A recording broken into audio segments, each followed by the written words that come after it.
Initially it started out as I would take the leftovers, like what you were supposed to waste. So, and this may sound crazy, but in an addict's mind, this is how this is justified, because you're like, well, it's the waste. They don't need that part. They're not using that part. So that's how in an addict's mind, that's how you would justify, taking that. And then it became, well, I'll give them a little bit less because they really don't need that whole amount. I always gave the patient some, but it may not have been their entire amount. You know what I'm saying? So, but that's how your mind thinks to justify it, is to, well, they really don't need that whole 2 milligrams. So I'm going to give them 1. Hello, and welcome to the Art of Emergency Nursing podcast. This is where we share stories for inspiration, entertainment, and encouragement, because we all know emergency nurses have the best stories. Now here's your host, Kevin McFarland. Hey everybody, this is Kevin, and thank you for joining me this week on the Art of Emergency Nursing. This week's episode's a little different. I have an interview with my friend Amanda, and Amanda's going to share with you the story of her addiction and recovery. Now, we don't like to think about nurses who end up addicted to pain medications, but it happens more times than we think. In this episode, she's going to tell you a little bit about her journey into addiction and the long journey coming out. This is an important episode, and I hope you enjoy it. Thanks for listening. So start off, Amanda, by telling the audience a little bit about who you are and what you do. Okay, my name is Amanda, and I have been an RN for 22 years. I graduated in 1997 from Georgetown University in Washington, D.C. with my BSN.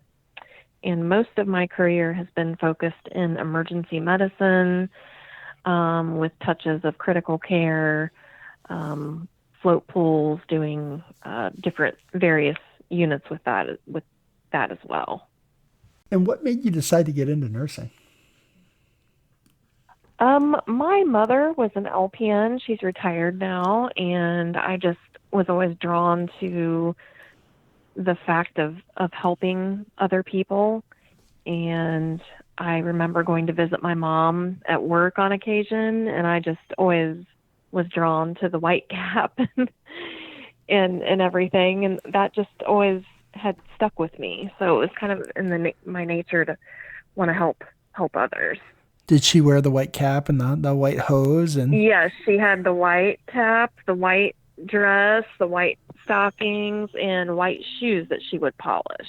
Holy cow. And at what point in your career were you sure that you made the right choice? At what point in your career were you like, yep, this is what I'm meant to do?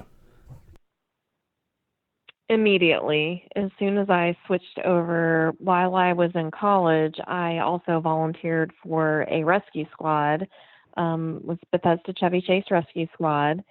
And I had always had a fascination with ambulances and such. I used to watch Emergency with Roy and Johnny Gage, and so that was a big part in that. So I was always fascinated, and I wanted to learn how to handle, things in an emergency. And so that always was very interesting to me. So I started volunteering and doing that in college. I was initially a Spanish major, and I was always interested in the medical field, and I started volunteering at the rescue squad, and then that kind of sealed the deal that I was going to go to nursing school. So that's you kind got of the how bug. all of that transpired. You got the bug. I understand that. Yeah. 100%. I understand that 100%. Tell me about a patient who changed the way you practice.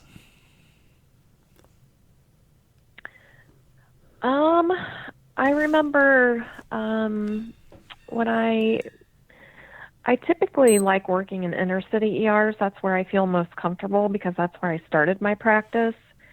Back in Washington, D.C. at Washington Hospital Center back in 1997, and I spent several years there. So that's the environment and the type of patients that I'm the most comfortable with. I remember we had a patient that came in who, and it was during a snowstorm, and she was HIV positive. She had been burned before, so she had some scars on her arms and such, and she had this cough that wouldn't go away, and she walked in the snow to come to the emergency room, and it happened to be kind of quiet, and she was really scared about getting an IV because she's like, they stick me and I'm just really scared about it, And so I just kind of remembered saying, look, I promise you that if I can't get it, that I won't even attempt to stick you if I'm not confident that I can't get your IV. And so she was okay with that. So we proceeded, we got the IV, we got our labs and everything. She got some antibiotics, and she was just really so kind to me. And she didn't have a way, I'm trying to remember exactly how this transpired, but we asked her if we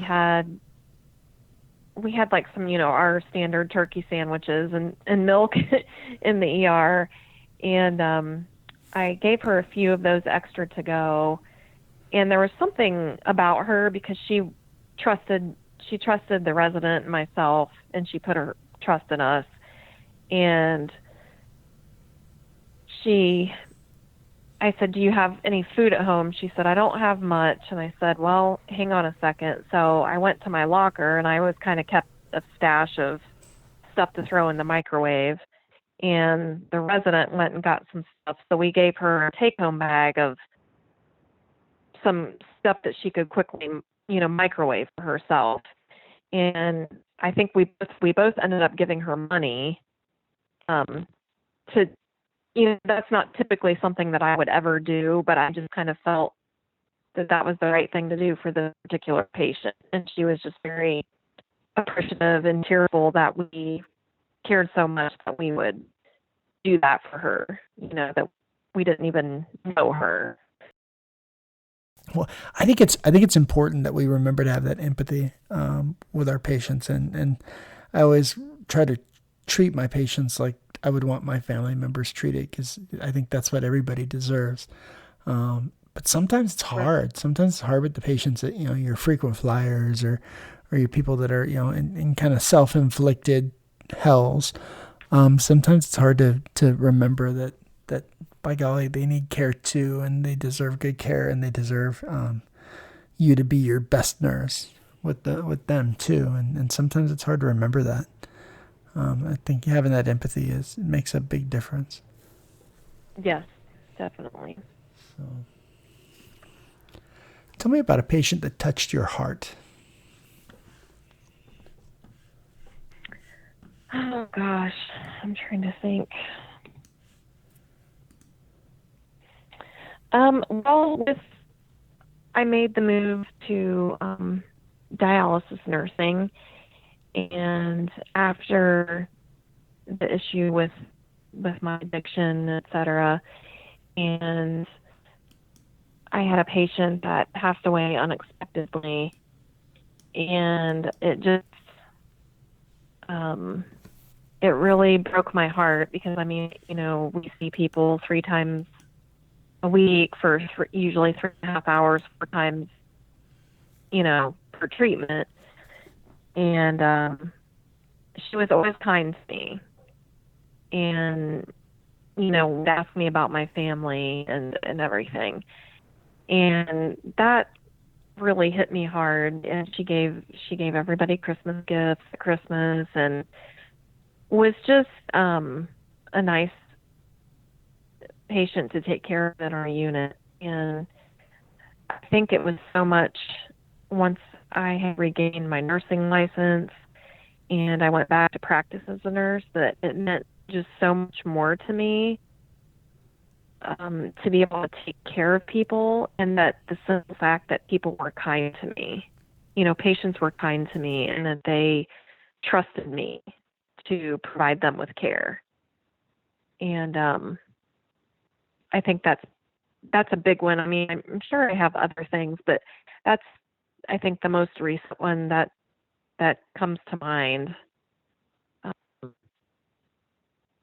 And I mean, taking care of other people that have maybe, that are struggling with addiction, and that, I can kind of give another aspect to them, or some shred of hope, and it kind of helps me understand, what they are and what they're going through, and to help them. Maybe, I'm a little more frank with them about the situation. But I think the patient kindness towards me, and on that kind of a personal level, I think that's the one that comes to mind. That's the most recent. Yeah.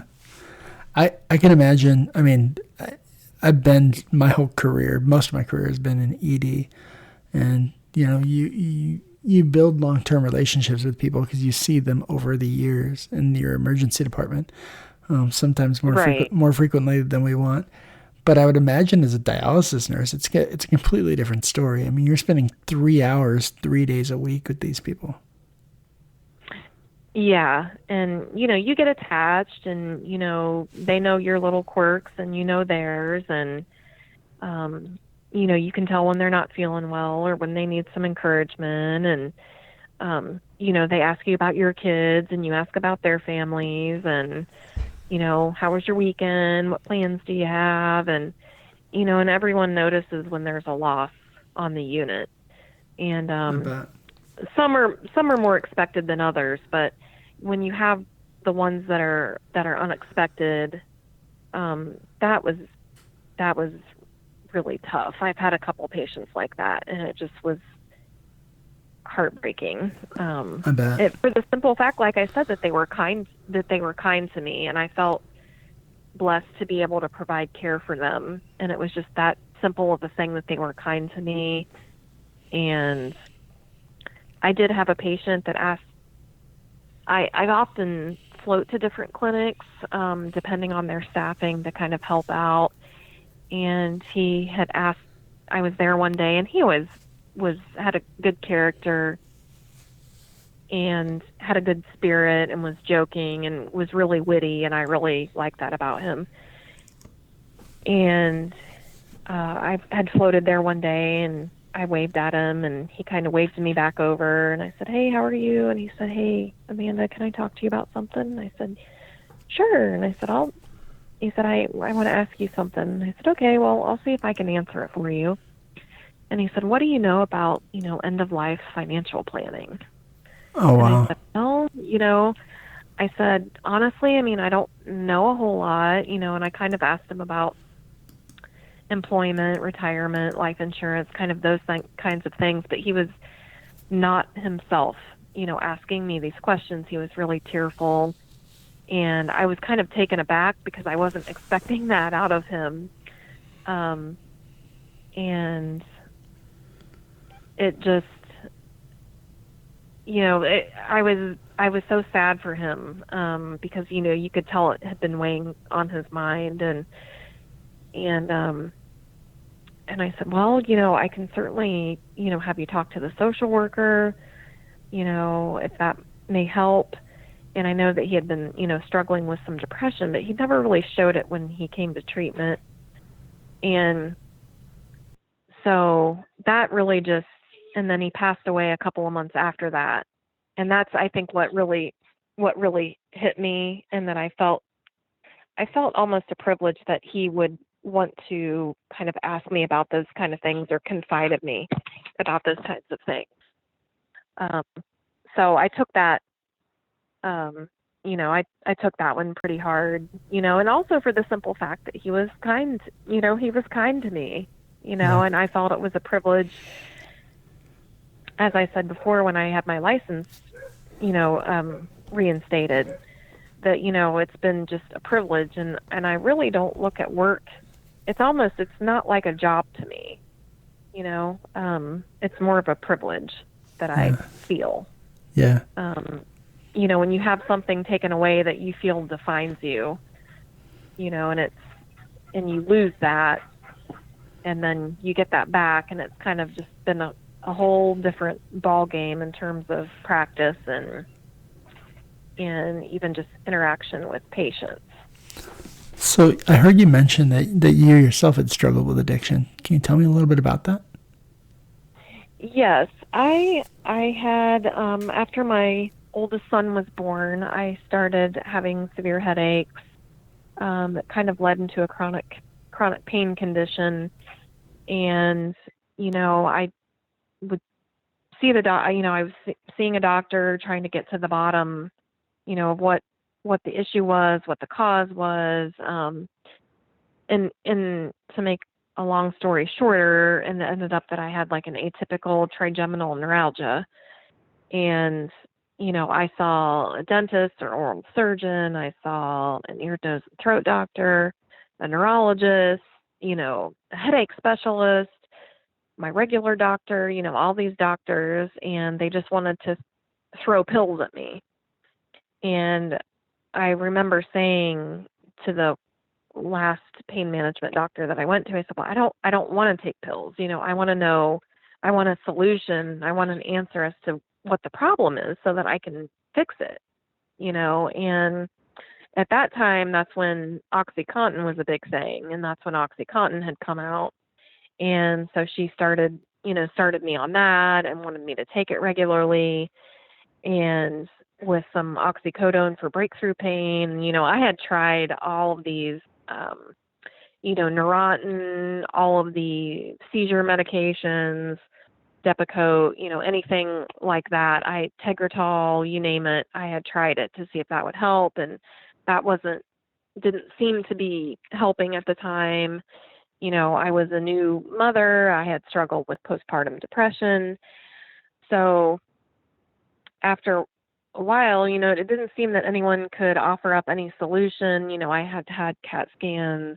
I had had injections in my TMJ joint, which they determined was not the cause, and I didn't feel that it was either. All these, workups and still coming up with nothing. And so, after a while, it was depressing. I was a new mom, like I said, and I had a really difficult recovery postpartum due to a traumatic delivery. And before I knew it, I didn't realize that I was physically addicted to the pain medication. And then my emotions, which I had always had some depression and anxiety issues, but I never had really taken medication for it. Those really surfaced with the whole chronic pain issue. And before I knew it, I was abusing the medication, taking more than I should at certain times and things of that nature. And then I came to notice that when I wasn't taking it regularly, it dawned on me that I was having withdrawal symptoms. Holy cow. And it took me a while to figure that out because I wasn't a drinker. I mean, I drank in college like the other college kids did. I never, did street drugs or anything. I mean, I think I smoked pot once when I was maybe 16, but I mean, that was it, I was otherwise, I wasn't really, I just never was into anything like that. And, so everything kind of snowballed out of control. And, before I knew it, I was physically addicted, and then I was addicted because I liked the way that it made me feel. Yeah. And even though I was still having, the headaches. And so, that cost me a lot in terms of my marriage, my first marriage. And, but in the long run, I came to realize that all of that medication was making my pain worse.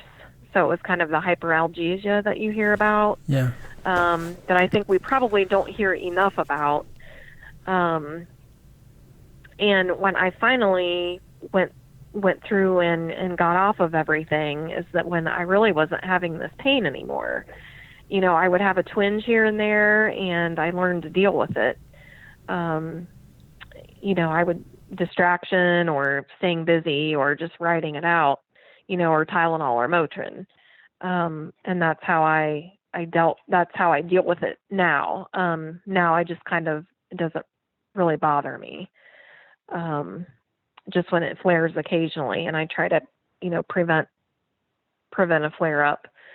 So that's kind of what happened with that. And you would be amazed at how doctors were, at one point in time, I was getting 600 pills per month. Holy smokes. And we wonder why people get addicted. I mean, it's crazy. Right. The right. amounts. And I thought, wow, I must have been a really smooth talker, because I can't imagine how I came away with, MSIR, Dilaudid, oxycodone, methadone. I don't understand. Like, I just don't. And I think that was before that we had the system reporting, that I know Ohio, it's called ORS. I'm not sure. I think other states have it. I'm not sure if everyone does or not. And I was getting it all from one doctor. Wow. So I wasn't doing that illegally. I had legitimate prescriptions that I was getting all from one doctor. Yeah. And it was just, as I look back, I'm like, what was he thinking? Right. I mean, you're like, what? I was so far gone out of my mind, but then I was like, what was he thinking? Like, who does that? Right. Sometimes I'm appalled at what providers will prescribe. Yes. And and I think that's why, we have the crisis that we're in now. And obviously I take responsibility for my part in things. Yeah.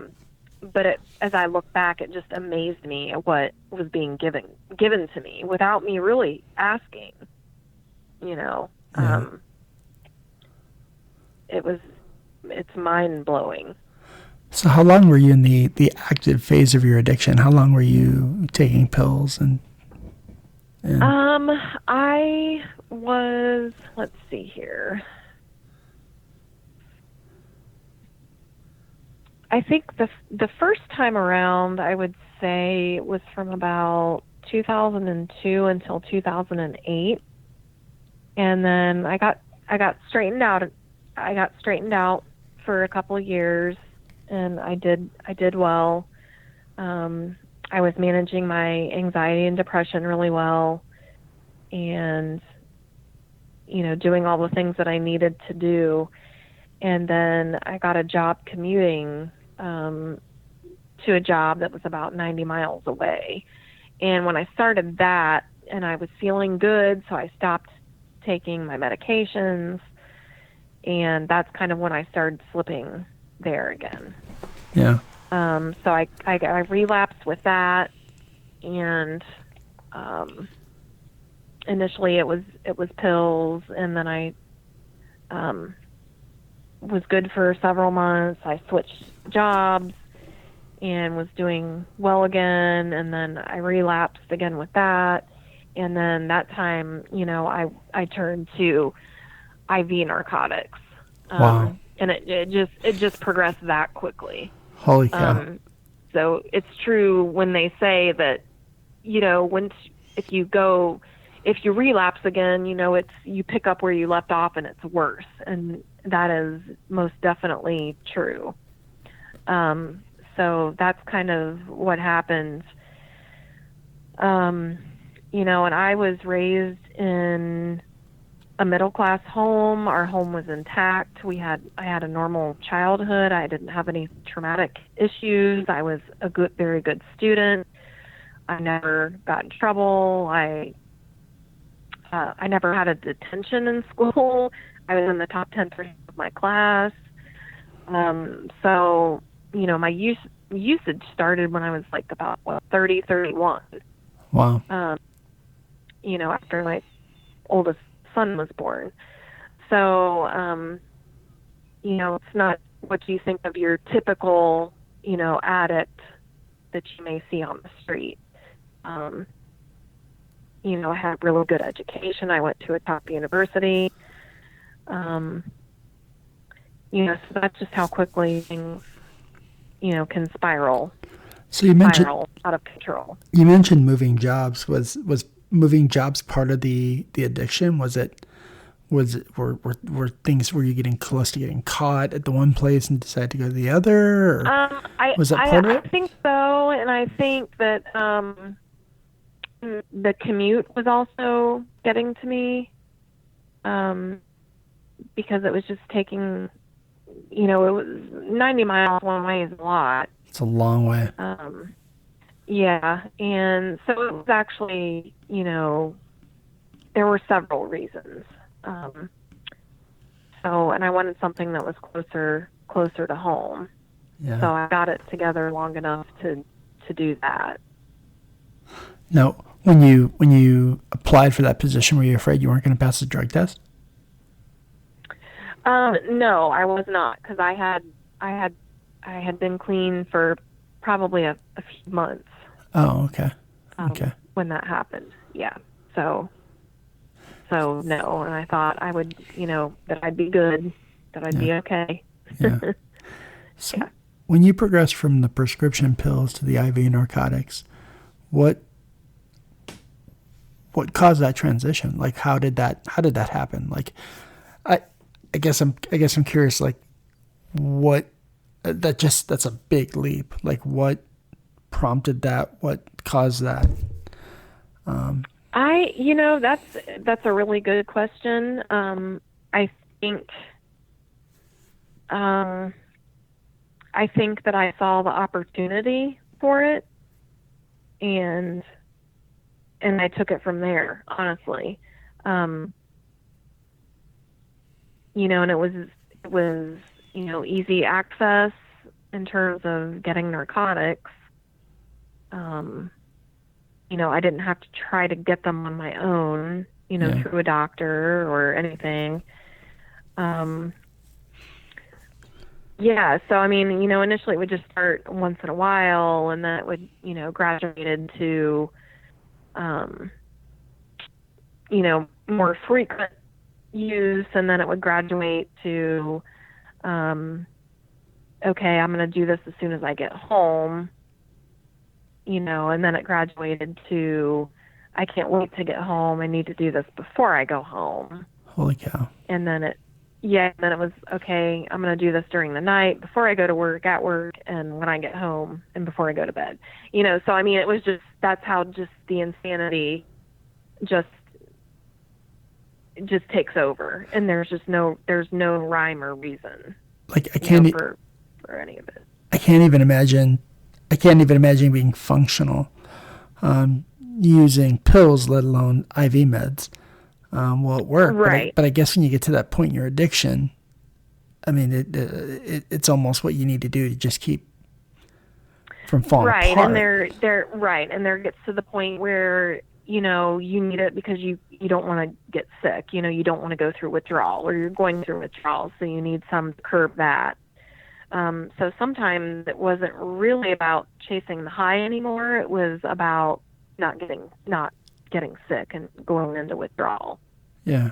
And that's every addict's worst fear. I can tell you that from experience as a provider and as a recovering addict. Wow. So it just, the insanity just knows no bounds is probably the best way to describe it. I bet. So I have so many questions. So when you were diverting meds at work, like, mm-hmm. What did that look like? Were you pulling meds and then not giving anything to your patients? Initially it started out as I would take the leftovers, like what you were supposed to waste. Yeah. And this may sound crazy, but in an addict's mind, this is how this is justified, because you're like, well, it's the waste. They don't need that part. Yeah. They're not using that part. So that's how in an addict's mind, that's how you would justify, taking that. Yeah. And then it became, well, I'll give them a little bit less because they really don't need that whole amount. Wow. I always gave the patient some, but it may not have been their entire amount. You know what I'm saying? So, but that's how your mind thinks to justify it. Wow. Is to, well, they really don't need that whole 2 milligrams. So I'm going to give them 1. Wow. So whenever we drop meds or whenever we waste meds, we go and get a witness. Mm-hmm. But I don't think we always, like, I'll just speak for myself. You know, many times someone comes up and goes, "Hey, will you waste this with me?" And you're like, "You betcha." And you know, I don't know what you're putting down the drain, or I don't know what you're putting in the collection. Right. It could be anything. Right. So, I mean, that's just kind of, and that's probably one of my other biggest guilt factors is that I broke the trust of my coworkers. Because, you know, oftentimes we're like, oh yeah, put your ID in, your fingerprint, and walk away. Yeah. You know, how often do we actually witness somebody wasting something? So many less times than we probably should. Right. And, you know, and I mean, I can honestly say that, you know, we did it, I mean, was pretty much based on the honor system. Yeah. For the most part, you know, so that's a big piece of guilt that I do carry with me. That, you know, I broke that trust with my coworkers as well. Yeah. You know, and that was really, that's something that I deeply regret. You know, that's all I don't know what else to say about it other than that's just something I'm very ashamed of.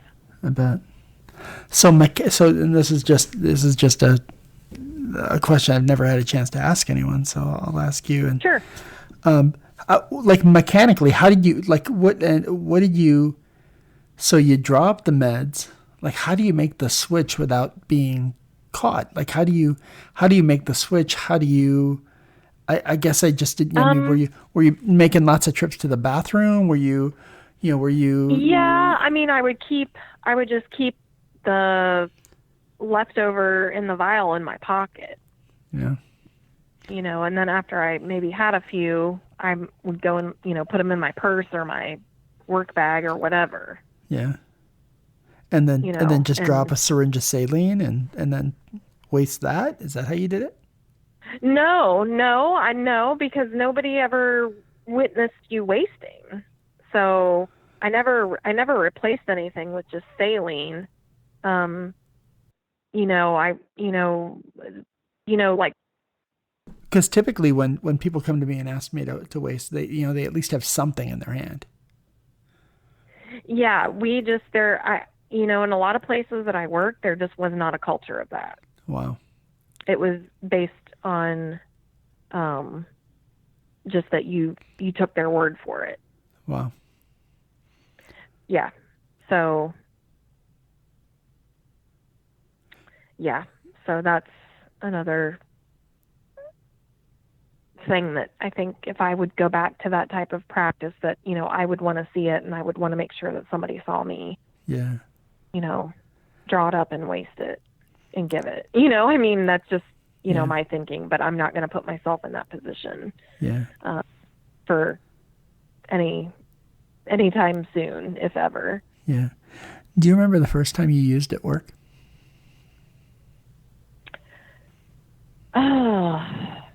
You know, I honestly can't say I remember the first time, but I can tell you, I remember thinking, you know, when I did at work, thinking this is crazy. You know, is it worth it? I remember saying that to myself, you know, is this worth it? You know, but then you get that rush, and then you're like, oh yeah, that was worth it. Wow. You know, that's the addiction talking. Yeah, for sure. You know, just thinking how insane it was. You know, it's just pure insanity. It's hard to imagine. Do you remember thinking to yourself that, like, do you remember thinking to yourself while you were impaired, going, "Holy cow!" And maybe maybe not when you were impaired, but maybe afterwards, going, "What am I doing? I'm going to kill somebody." Or does the addiction honestly, just no. does the addiction no, just I push you never past thought all that. You never It thought just that? pushed me right past all that. I never thought that. Wow. I never thought that, and I honestly can't tell you how I was being perceived by my peers at that time. I really don't know. So I don't know what the perception of. I mean, I always got my work done. I was always on time. I was never late. I did call off a lot. That was another symptom. Yeah. But, in my mind, I was functioning just fine. Wow. and that's just how we think when we're in that active addiction, is that we're thinking that we're hiding it and that we're doing a good job of hiding it, because no one really knew of my use. Yeah. Mine was all in secret. Of course. And when I was alone. So, and I feel like I was fairly well respected by most of my peers, and I always felt, that they thought that I was a really good nurse and somebody that they could go to, and students loved having me because I always made them feel like they could come to me. If they had a question, they could come to me. It wasn't never, an issue. Yeah. But that's, again, the insanity if the addiction takes over and you don't think that at all.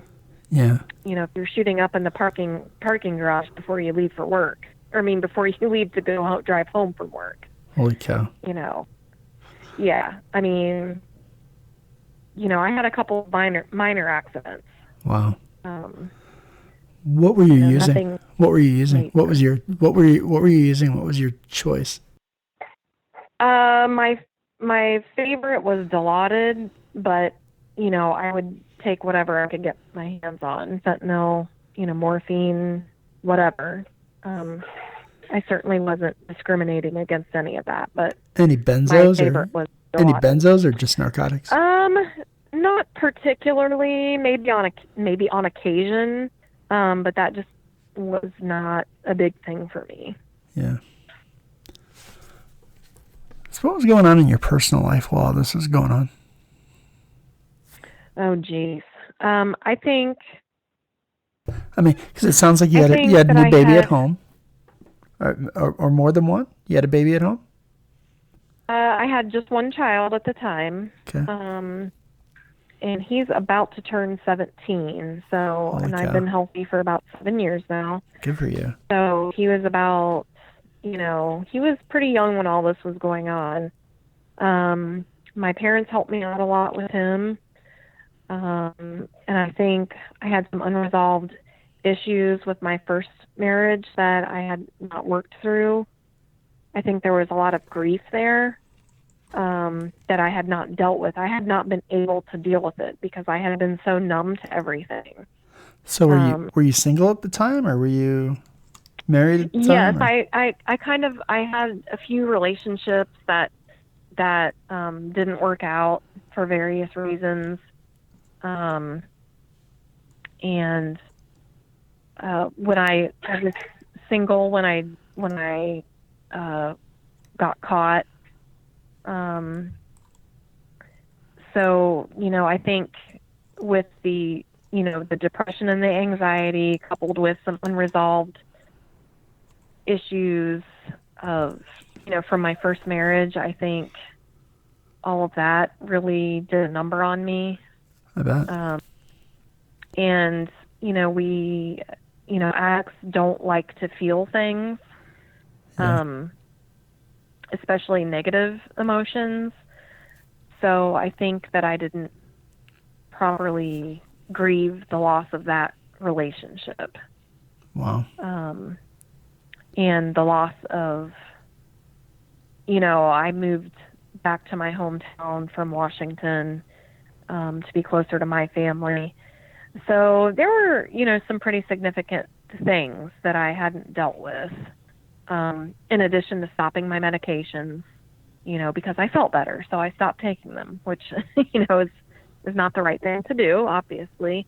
Yeah. So I think, just all of that,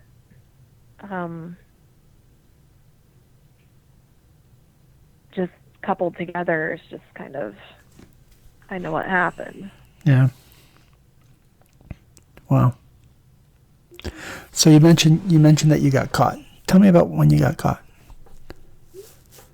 Sometimes it feels like 1,000 years ago, and sometimes it feels like yesterday. I bet. I had a feeling, that I had a feeling like I was tired. I was tired of living this life, of the stealing, of the lying, of being sick, just, all of that goes with that lifestyle. I was so tired of it.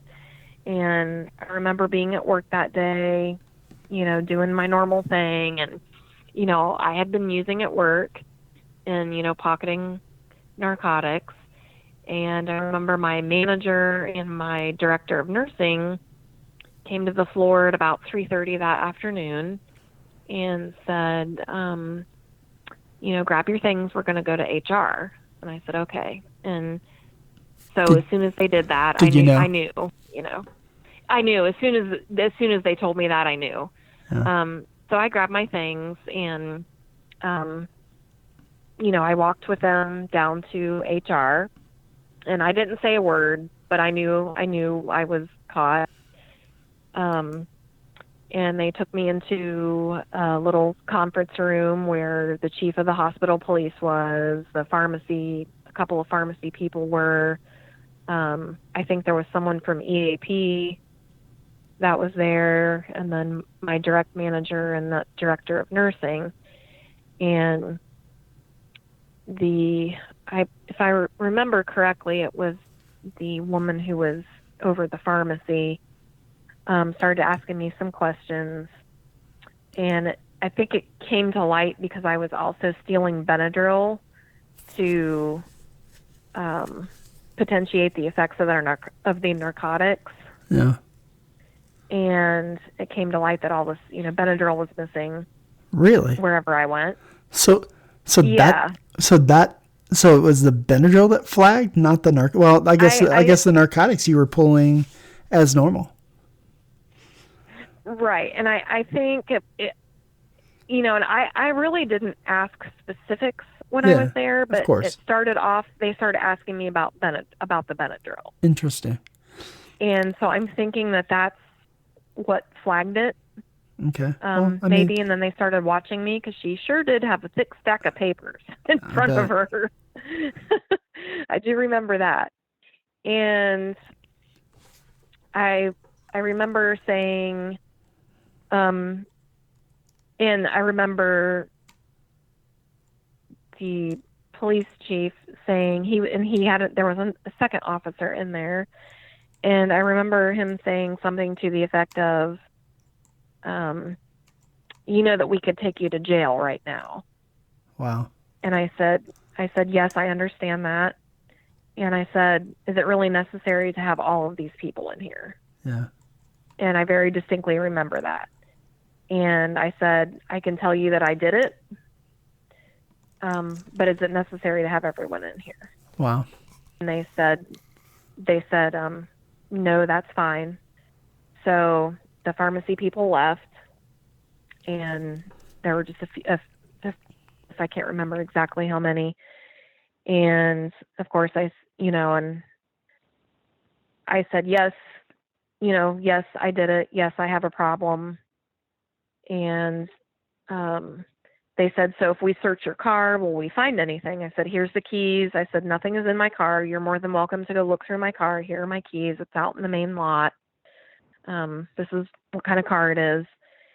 And they said, well, we need to search your purse. I said, that's fine. So I pulled out a biohazard bag that had all these vials of drugs. Oh, my God. Oh, my God. And all kinds of stuff. And I said, here's that, and I just And I felt a sense of relief. I was relieved. I bet. Because it was done. It was over. Holy cow. Yeah, I can't even imagine. He read me my rights.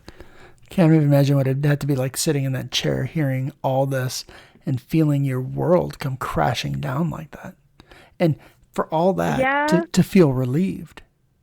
Like you must have been in a pretty dark spot. I was, yeah. And I remember my parents came to check on me a couple of days before this happened, and I had confided to my sister that I was back to using and I was doing IV drugs, and she told my parents, and they came over to check on me, and she's like, you've got to go to treatment. You're going to lose your nursing license. You've got to go to treatment. And I said, nope. I said, if I lose my nursing license, you just put a bullet in my head. Holy cow. Yeah. And so I was relieved because that meant the gig was up. I was done.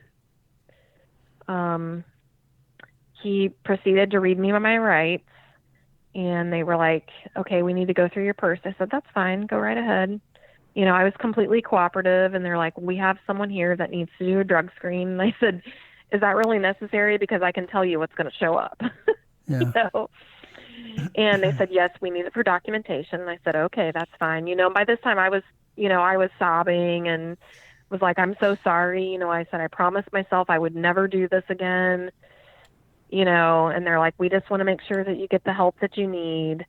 And they said, we need to call someone to come and get you. And I said, no, I can drive home. They're like, no, we can't let you drive home. You're impaired. Yeah.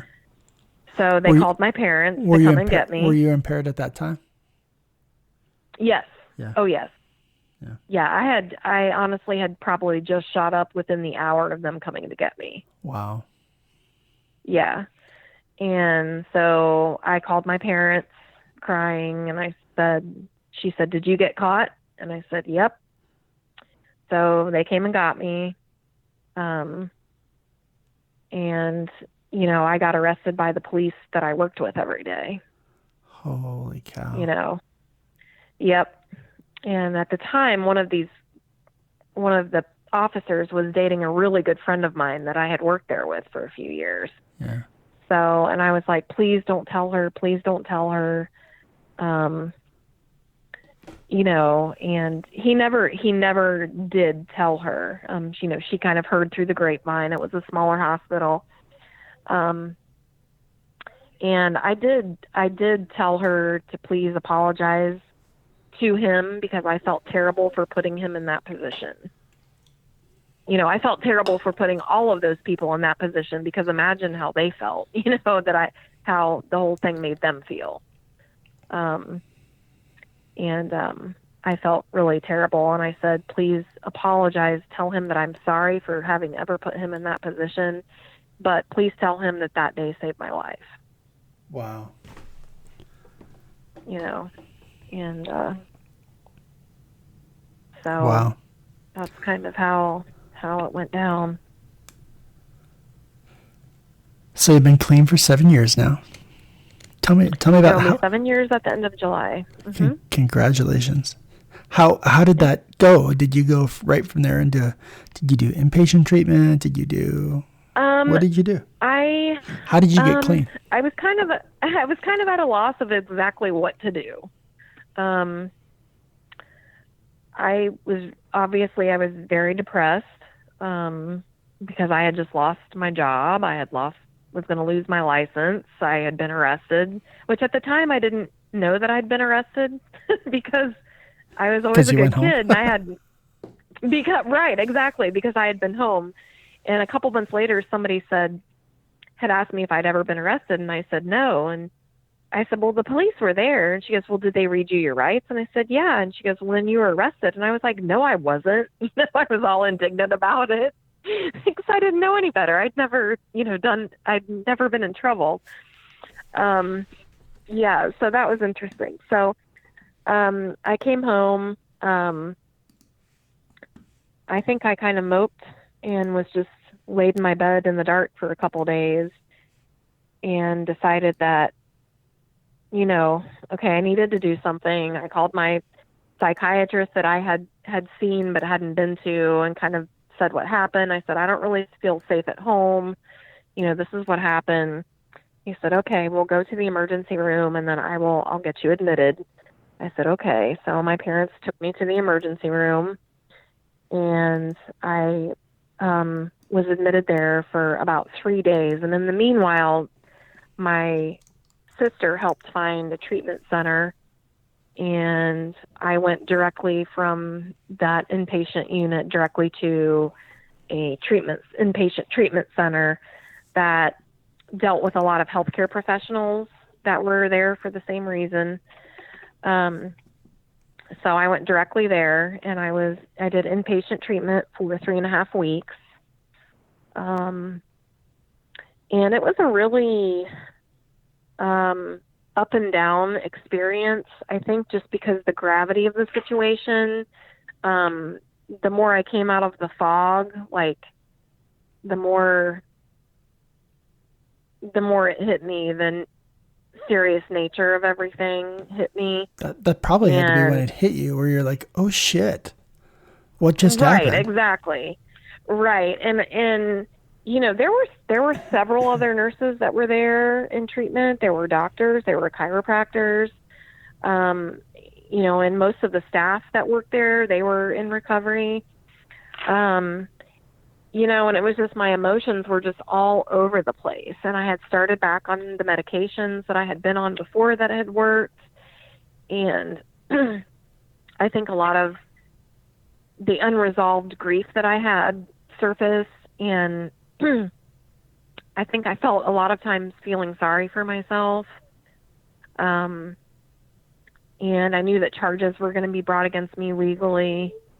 I knew the Board of Nursing was trying to get a hold of me. So, it was just interesting.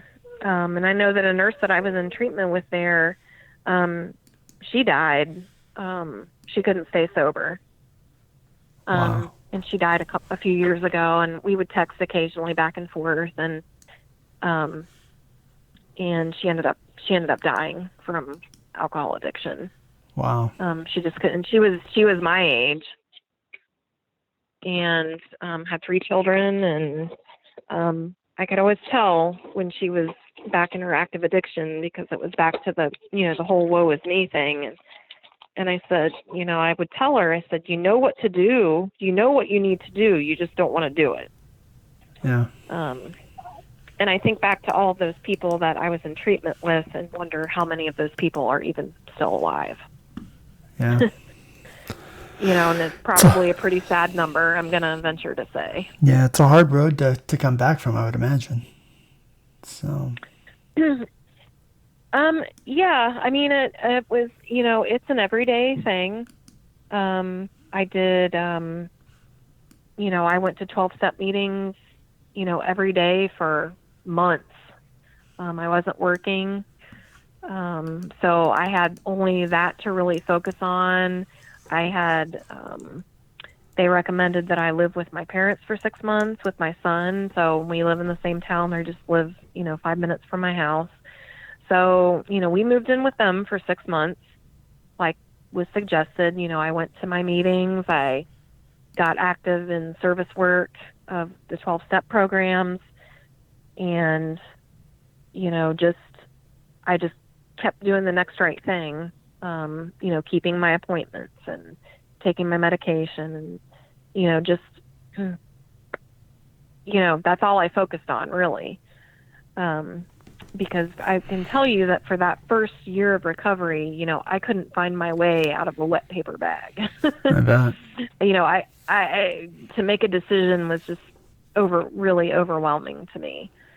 And then little by little, things, start positive things start happening, and I found a job, and by the grace of God, this lady hired me to be her tax assistant. And I didn't tell her my backstory. I just said I was taking a break from nursing, and she said, I don't want to offend you by what I'm going to offer to pay you because I know that, you make a lot more than that. I said, that's fine. I don't care. I just want to work, And she became a very good friend of mine and a very good mentor. And I really think that she was placed in my life for that purpose because she gave me a chance. And she was instrumental in beating me down about getting my nursing license back, getting all the stuff done. Yeah. To do it. She made me come to her office every day after work. After she actually got my second job that I held for 5 years in this whole process. Oh, really? Yeah, she actually did. And it was for a medical billing and coding company. And just by word of mouth. And so she said, I have your next job lined up for you. And I said, oh, okay. And the owner of this small company who has done the billing and coding was a retired CRNA, and her husband was a retired anesthesiologist. And she knew a little bit of that I was a nurse, but, I wasn't practicing. And she interviewed me, and she wanted me there because of my clinical knowledge. And she said, well, tell me about what's going on with your license. And I said, okay. I said, had an addiction issue. I've been in recovery and blah, blah, blah. And she said, say no more. My son's a heroin addict. Holy cow. And yeah, so I just really feel that I had certain people placed in my life at just the right time, and then there was, I noticed, a dialysis job, and I went to a job fair, and I met the local manager for a clinic here. And, I met her, and I kind of said, hey, this is the deal. I just want to be upfront, yeah. Because I don't have anything to hide. Yeah, no, it's probably one of those, they're going to find it anyway. Well, right. I said, I've got 3 years of documented clean drug screens. She's like, that's no problem. I said, this is my experience. And, and for the grace of God, she gave me a chance. And, so I've been there for a year, and I love it. That's cool. That's great. So, and if I still have to do drug screens for another year. I'm still on probation with the Board of Nursing for another year. But my narcotic restriction was lifted in November. But I don't have that issue on my plate because we don't deal with any controlled substances at all. Yeah. So that's a non-issue. So when if I need to leave the clinic to go do a drug screen during the day before the lab closes, she'll cover for me, or, the other nurse will cover for me, and I'll go run and do it and come back. That's fantastic. So they've been great about, working with me. Yeah. Because the response I got from a couple places was like, well, it's a lot of paperwork. It probably is. It's really not. No. They have to fill out a quarterly report. Oh, that I print off the website and give to them, and then they have to fax it in. It's really not. You check a few boxes and sign it, as long as everything is good, and you fax it, and that's it. And they have to have a copy of your consent agreement, and they have to have acknowledged they have a copy and that they have read it. Yeah. But it's really not. Yeah. And a little bit of me, when I see people say that on certain forums, is like, well, it's babysitting and da-da-da-da-da. Well, I think everybody deserves a second chance. Absolutely. And, if that's what we can do to help somebody get their life back, their worth as a professional back, as long as they're doing all of the right things, I don't think that's asking too much. That's what we do for our patients, and we're human. And I know some nurses that are pretty screwed up people, we're just as screwed up as the next person. That's true. That's true. That's a very good point. So that's kind of, when people say, well, then we'd have to give their meds for them or whatever. Well, you know what? If that's what you have to do to help somebody, is it really that big of a deal? Yeah. If you trade tasks or something, I'm just all about a second chance. Yeah. If you screw that up, then that's a problem. Yeah. But do you ever everybody deserves a second chance. Absolutely. Do you ever see yourself going back to the ER? I would love to. That's always been my first love.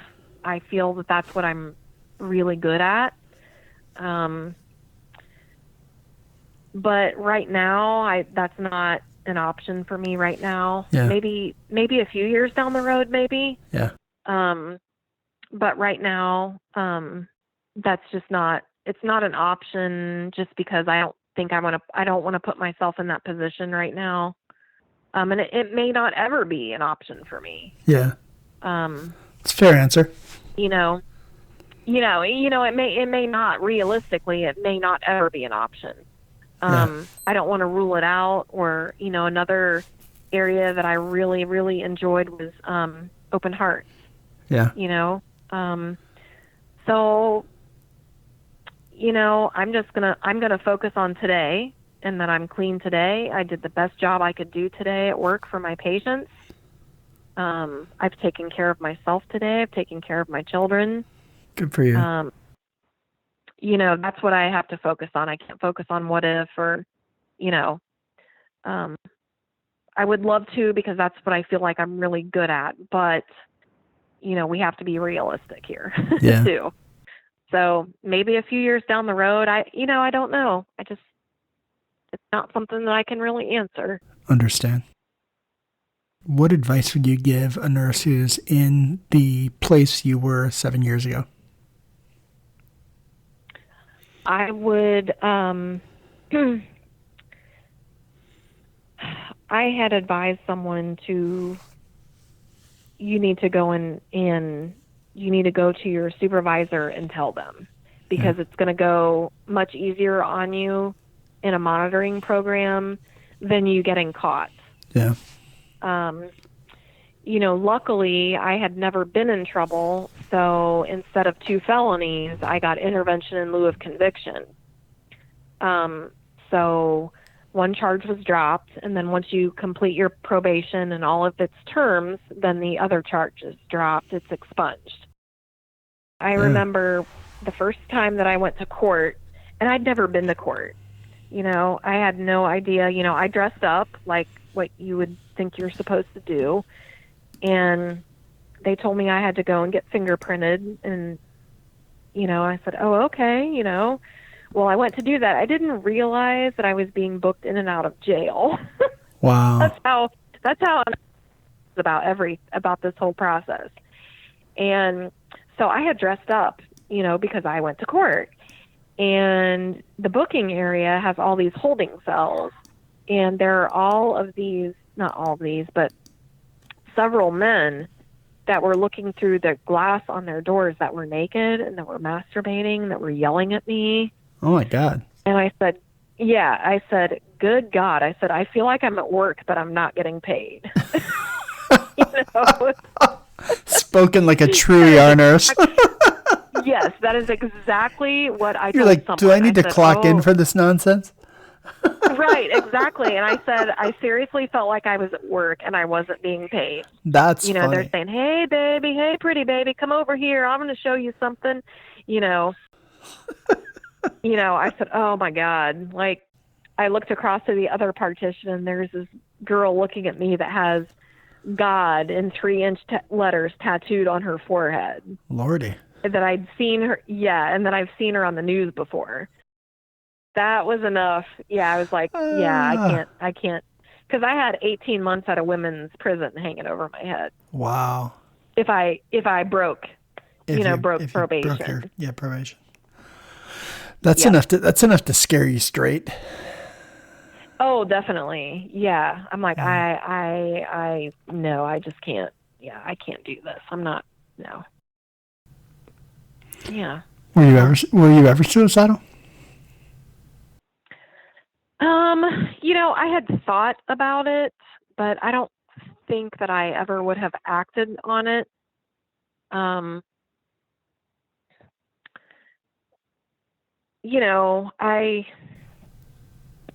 about it. It's a heavy question. It's a heavy question. I'm sorry. I mean, I thought about it a lot, but I don't think I ever would have had, I don't, I never went further than thinking about it. Wow. And I think that every time I had such a high tolerance to all of the medications that I was abusing, that how I didn't overdose and die, I will never know. I honestly will never know. Yeah. I mean, I'd mix the syringe with 3-4 different medications in there. Holy cow. Yeah, I mean, it was bad. It was really, really bad. So when you were when you were using the IV drugs, where were you injecting, and how did that not get seen? Like, were you injecting into your arms? Were you injecting into your legs? Initially, like, I would try to put it in places where it wouldn't be noticed, like maybe under my watch band or something. And then, I was an ER nurse. I was pretty good with a needle. Yeah, of course. So I never really left marks. But once my veins started getting so bad from the mix of everything, I would use a lot of Phenergan, and that fried a lot of my veins. Yeah. So eventually it got to, I was using my feet, my toes. Wow. Yeah. So it was really bad. Wow. And then you get to the point where you just don't care. You just go where you can, and it just is out of control, and you just find a spot where you think you can. Yeah. What advice would you give nurses to help them maybe identify identify people who are in crisis, or identify people who are either at risk for narcotic diversion or actively diverting? What recommendations would you give for nurses to help identify that behavior?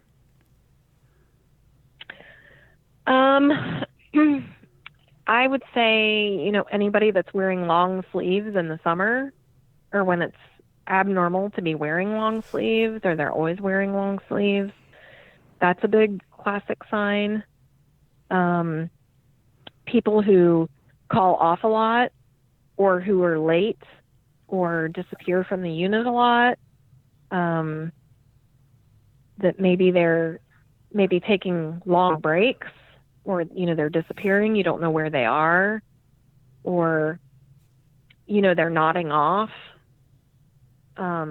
Say they're sitting down the chart, they're nodding off or something. Offering up to give narcotics to patients that aren't theirs.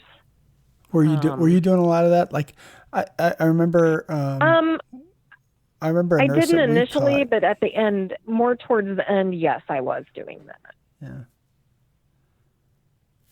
Yeah, I remember one of the nurses that we caught diverting. Like, it was always one that everyone was like, they were always super helpful. They were always willing to help medicate your patients, do whatever they needed to do. And right. You realize that they had fingers in everybody's charts. Right. Yeah. And if you see something, say something. Is probably a good piece of advice. I had also worked with a nurse that died from a heroin overdose. Holy cow. She actually had Narcan at home, but by the time she was found, it was too late.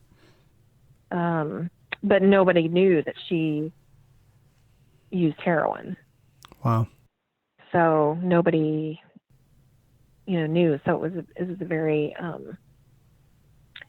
was very shocking. And at the time, I was no longer working there, and a piece of me wanted to go to her services, but I felt so guilty because I was still using that. Wow. I couldn't go.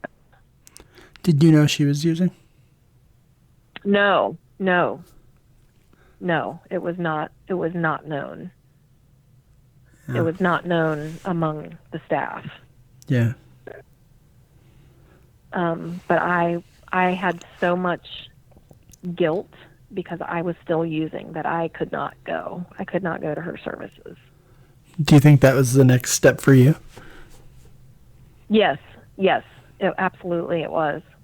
Because my next thought was, well, if these IV narcotics aren't cutting it, or if I'm having a hard time getting it, I could probably find heroin down here somewhere. Wow. So that was definitely starting to pop up on my radar. Wow. Definitely. That's crazy. Yeah, it is. It really is.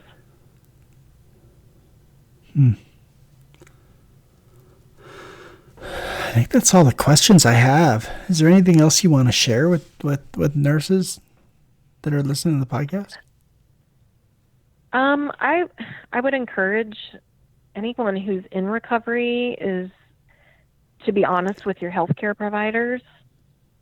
I know I've had like one emergency room visit, and the doctor immediately offered me fentanyl. And a part of me was like, oh, I wonder how much he would give me. Yeah. And the other part of me was like, no, because this is not a complaint that warrants fentanyl. Yeah. And so I said, no, I don't. And I said, no, that's not warranted. I don't think it's warranted for this complaint, but I will try some Toradol. And I didn't go into great detail with him just because if he really wanted to look back through my chart, he probably could have found something from several years back. Yeah. But I said, no, I can't do I don't want to do the narcotic route because it's not warranted in this situation. Yeah. And he was like, oh. But I would encourage, I've met nurses in recovery that are angry with their boards of nursing. I never got angry with them because my choices got me where I was. And we have to pay consequences for our choices, whether they're good or bad choices. Yeah. So I was never angry or bitter towards them because they're doing what they need to do to keep me safe and the public safe. And every hoop that I have to jump through is warranted. I might grumble here and there about things, but it's warranted. So we have to keep that in mind.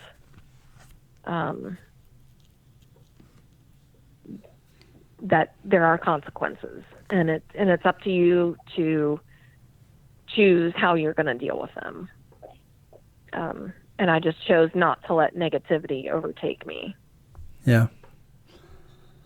That's got to be hard to do. I mean, it's got to be hard to keep a good spirit going through all that.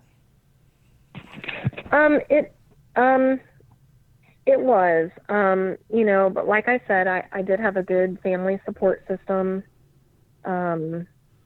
I felt very comfortable in 12-step programs, and that is a integral part of my recovery. I stayed busy. I would help at the food bank. I started a women's recovery group. I started a women's clothing bank for women that are fighting addiction. So, I mean, staying busy to get yourself outside of your head. And I know that when I did start working again, I felt more productive, even if it was just being a tax assistant or working on medical claims. Yeah. I felt just more productive about myself. That's good. That's a good thing. So,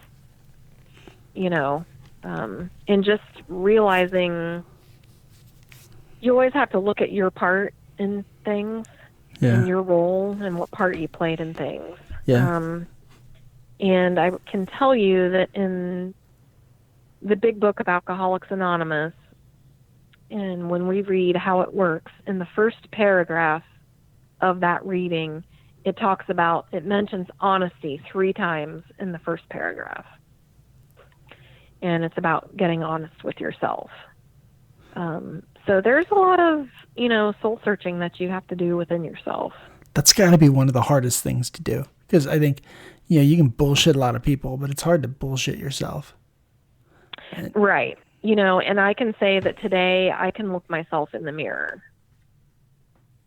where before, I could not look myself in the mirror. I hated myself. I hated who I had become.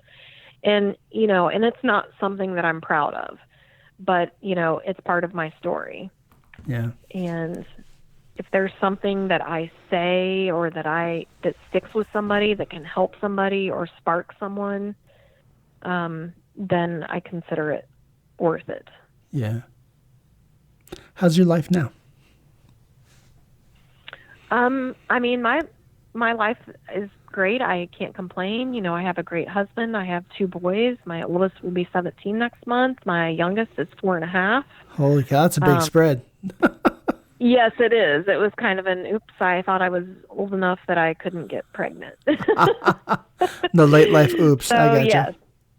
Right. Yeah. So, but he's brings a lot of joy to our lives, and he's quite the live wire. I bet.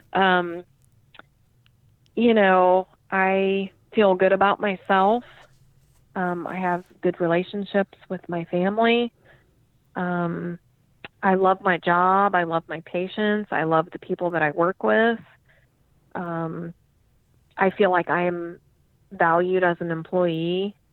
I feel that I'm respected as a nurse, as far as that goes. And the other big thing with, addiction and recovery is that, and it sounds very cliche, and it is very cliche, but, you have to learn to live life on life's terms. Life happens, whether it's good or bad. And, when I wept for my patients that passed away because they were kind to me, my son was like, well, why are you so upset? He's like, people die, you've seen people die. And I said, I know that, but I think for so long I didn't really feel that. And a lot of those, as you well know, in the emergency room, we don't have relationships with those people. Yeah, no, it's they're. Yeah, I always I always tell people. I always tell people that there's hundreds of patients that thousands of patients that you'll never forget, or thousands of patients that you'll never remember. And there's deaths that I've seen that like I can't even count how many people passing that I've seen that as terrible as it sounds, a lot of them didn't affect me at all. And then there's 100 or so. There's 100 or so that you'll never forget. And there's faces there's faces I still see. If I think about there's faces that I can still see as clear as I seen them the day that I did. Patients that I'll never forget, stories that I'll never forget, heartbreaks that I'll never forget. Nightmares that I've had that that remind me of patients, and it's part of the gig. I mean, it's part of what we do. And you're blessed with a memory that's not going to remember everything. I talked to a person, talked to a nurse recently. We were talking about a particular case, and he's like, he goes, I've seen this many of those, and he had them counted. And I just remember thinking to myself, how hard is it that you know exactly how many of these you've seen? Like, he knows the number. Right. And you're like, wow. And he probably feels in his soul every single one of them. And he's somebody that I've always thought had an addiction problem, an alcohol addiction problem, and whether there's been times that he's been probably clean, and times that he's probably hasn't been. Never thought he showed up at work impaired or anything. I certainly don't think that. But there are times that I remember thinking to myself, boy, this guy's going to need some help, or he's going to be in an early grave. Right. Mm-hmm.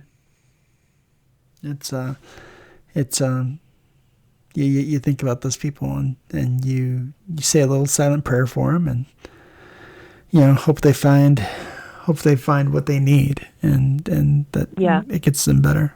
So, well, I took up way more of your time than I anticipated. Oh no, you're totally fine. can help someone or maybe change someone's view on, working with someone that's in recovery, then, I think it's well worth it. My guess is, and my hope is that this will touch at least one person, either actively addicted or someone who's working with someone who is and just doesn't know it. That's my goal. Right. My whole goal with this podcast and this hour and this, this time with you is if we can point out to one person, hey, here's something to look out for, or here's, there is a light at the end of the tunnel. If we could provide that, that's incredible. So. Right. Yep, I agree. Well, Amanda, I can't thank you enough for spending time talking to me. I really appreciate you sharing your story. Sure, no and problem. Being so open and honest. No problem. I enjoyed it. This has been incredible. It's been an incredible episode. I want to end this episode by thanking Amanda for sharing her story with us on the podcast. In the show notes, instead of the usual stuff I put there, I'm going to put some resources for nurses who either may be addicted or for nurses to identify people who might be addicted.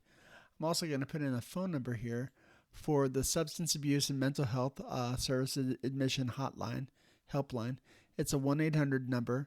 It's 1-800-662-HELP or 1-800-662-4357. If you're a nurse who's addicted, please get help. Get help sooner than later. If there's anything I can ever do to support you, please let me know. Thanks for listening, and we'll see you next time. Thanks for listening to the Art of Emergency Nursing podcast. Make sure to subscribe to the podcast and follow us on Facebook.